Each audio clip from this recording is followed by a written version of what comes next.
Hello বন্ধুরা, welcome back to my channel Deepika blog with cooking. তো friends, তোমরা কেমন আছো? আশা করছি সবাই ভালো আছো, আমিও ভালো আছি।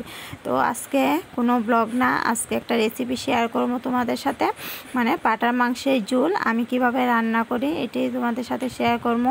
তো দেখো, 2 টুকরা লেবু লইলাম। প্রথমে মানে মাংসটা ম্যারিনেট করে রাখবো, সব মশলা দিয়ে একসাথে ম্যারিনেট করে রাখবো 1 ঘন্টা।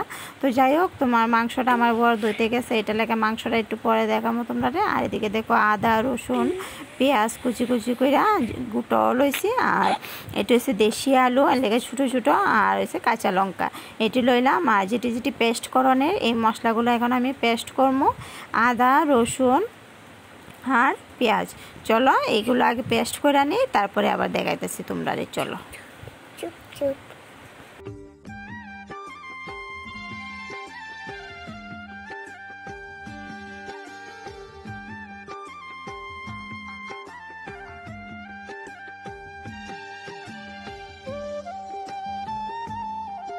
দেখো, এদিকে 1 কেজি মাংস, তো 2 টুকরা লেবুর রস দিয়া প্রথমে এটা ম্যারিনেট করব, তারপরে তোমার অন্য মশলা দিয়ে একে একে দেবো। দেখো, লবণ দিয়ে দিলাম পরিমাণ মতো, হলুদ দিয়ে দিলাম,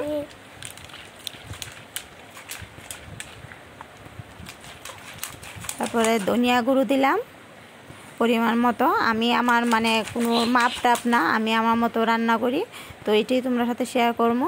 আর এদিকে দিলাম জিরা গুঁড়ো,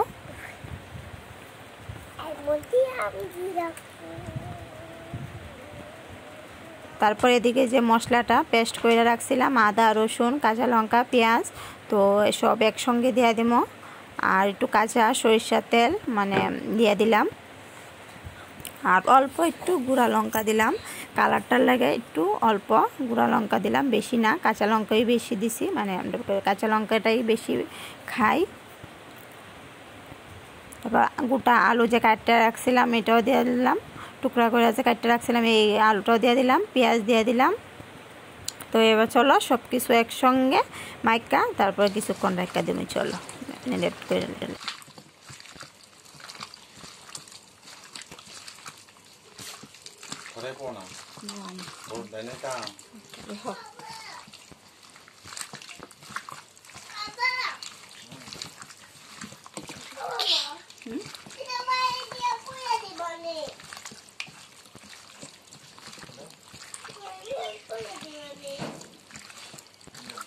আর এদিকে দেখো, কড়াই বসাই দিছি, আমার 1 ঘন্টা হয়ে গেছে গা, মানে ম্যারিনেট করে রাখছি। তারপর কড়াই বসায় তেলও দিয়ে দিলাম, কড়াই গরম হয়ে গেছে গা।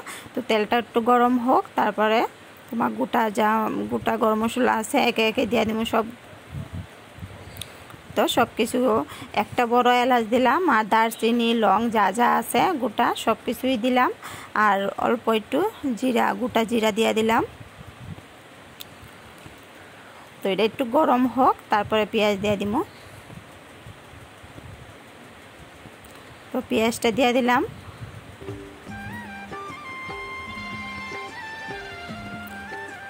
পেঁয়াজটা একটু নাড়াচাড়া কইরা ব্রাউন কালার কইরা তারপরে দিয়ে তোমার মাংসটা দিয়ে দিব আর কি। তো দেখতে থাকো আমি কিভাবে রান্না করি মাংসটা।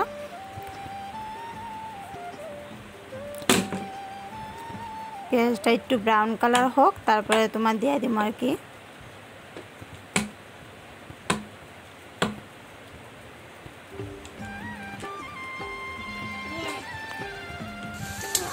দেখো, পেঁয়াজ আমার হয়ে গেছে গা, মানে ব্রাউন কালার। তো মাংসটা দিয়ে দিলাম। 1 ঘন্টা, কেউ আধা ঘন্টা রাখতে পারো, 1 ঘন্টাও রাখতে পারো। আমি 1 ঘন্টা রাখছিলাম, মানে ম্যারিনেট করে 1 ঘন্টা রাখছি। তারপরে তোমার মাংসটা রান্না করতেছি আর কি। যত বেশি রাখবা ততই মাংসটা ভালো হয়, তো এটাই। তো দেখো, মাংসটা দিয়ে দিলাম, একটু নাড়াচাড়া কইরা ঢাক্কা কতটুকু পরপর ঢাক্কা রান্না করবো, কষামো ভালো করে।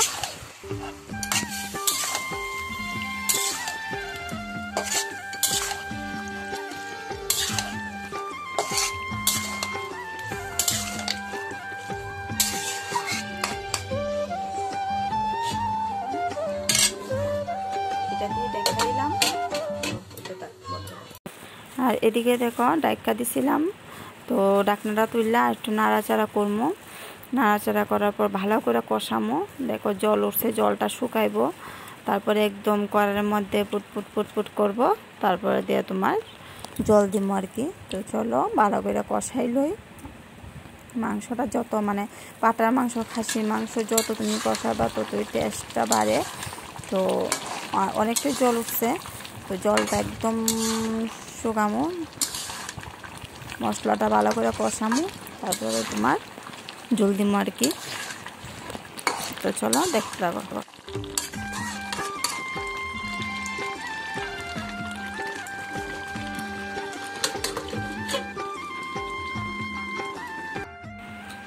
এদিকে দেখো মাংসটা প্রায় কষানো হয়ে গেছে,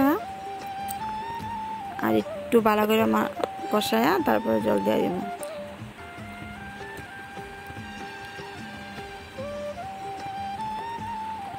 একদম ভালো করে কড়ানো লাগাই খুব ইয়ে করে কষাইছি অনেক সময় লাগায়া। এখন জল দিয়ে দিব পরিমাণ মতো। তারপরে জলটা দেওয়ার পরে তোমাদের সাথে আর শেয়ার করতে পারছি না। তো যাই হোক, গরম মশলা দিয়া লাস্টে দিয়া পাটার মধ্যে যা যা গরম মশলা আছে, গোটা গরম মশলা শিলনোড়ার মধ্যে বাইটটা তারপরে দিয়ে দিছি। দেখো মাংসের কালারটা কিন্তু খুবই সুন্দর আইছে, লাল লাল মাংস। তো জানি না কেমন খাইতে হবে, ঝোল রাখছি, মানে ঝোলটা বেশি ভালো হয়। আমার বাড়িতে সবাই ঝোলটা বেশি পছন্দ করে। তো চলো টাটা।